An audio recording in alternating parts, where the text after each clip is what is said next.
Salut et bienvenue dans Entrepreneur Spirituel.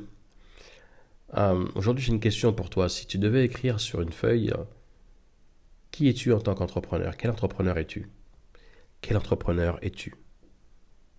Si tu devais te poser la question et te dire, c'est quoi pour toi un entrepreneur? Quels seraient les critères?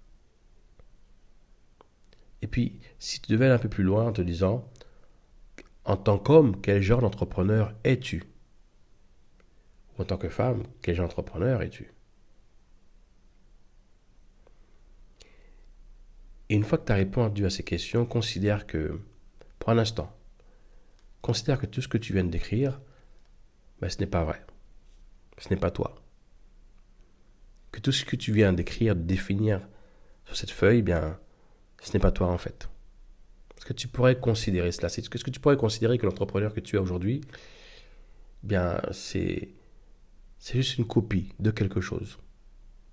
Ce n'est pas toi réellement.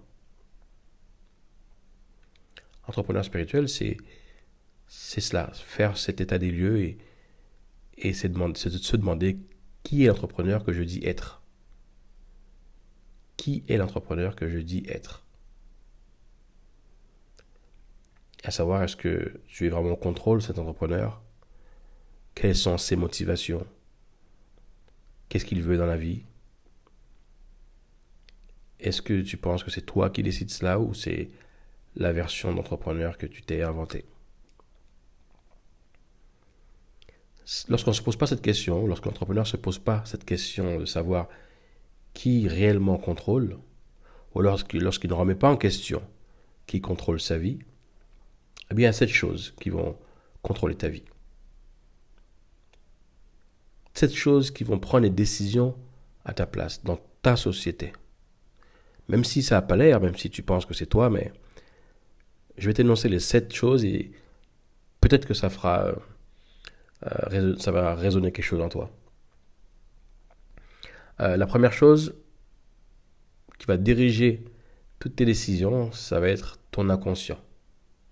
Tout ce qui est enregistré à des niveaux bien profonds de ton inconscient. Et comme le mot le dit, c'est inconscient, donc tu ne le sais pas. Tu as l'impression que c'est toi qui décides, tu as l'impression que c'est toi qui as décidé d'être entrepreneur, mais finalement, qu'est-ce qui a motivé, a pris la décision? C'est quelque chose enregistré à un niveau bien profond de ton inconscient. Autre chose qui va diriger ta vie d'entrepreneur, ça va être tes blessures d'enfance qui n'ont pas été identifiées. Et si elles ont été identifiées et qu'elles n'ont pas été travaillées, eh bien, elles vont diriger ta vie. Autre chose, numéro 3, tes croyances. Les croyances que tu assumes comme étant des vérités absolues. Et tu vas te rendre compte qu'en étudiant ces croyances, la plupart ne viennent même pas de toi. Tu en as hérité. Puis ensuite, numéro 4, tes valeurs. Les valeurs qui ont été créées par ses propres croyances que tu pensais vérité absolue. Ces mêmes croyances sont créées donc tes valeurs. Numéro 5, tes loyautés familiales qui t'amènent à répéter les histoires de ton clan, à répéter les mêmes schémas des hommes de ton clan, le même schéma des femmes de ton clan, à ta place. Là, tu n'as même pas accès à cela parce que c'est quelque chose qui vient de tellement loin. Et puis, numéro 6, ton ego. Un ego qui est focus et attaché à la souffrance, à répéter les schémas.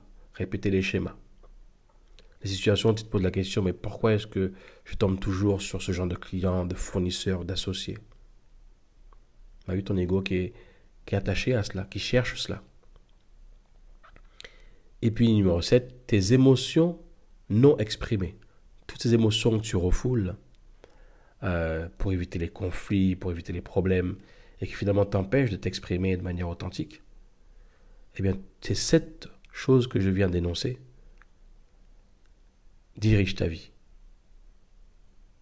Alors peut-être qu'il est temps de regarder chaque point, c'est cette étape, l'un après l'autre, les unes après les autres, et commencer à récupérer ta vie et à diriger ta vie d'entrepreneur.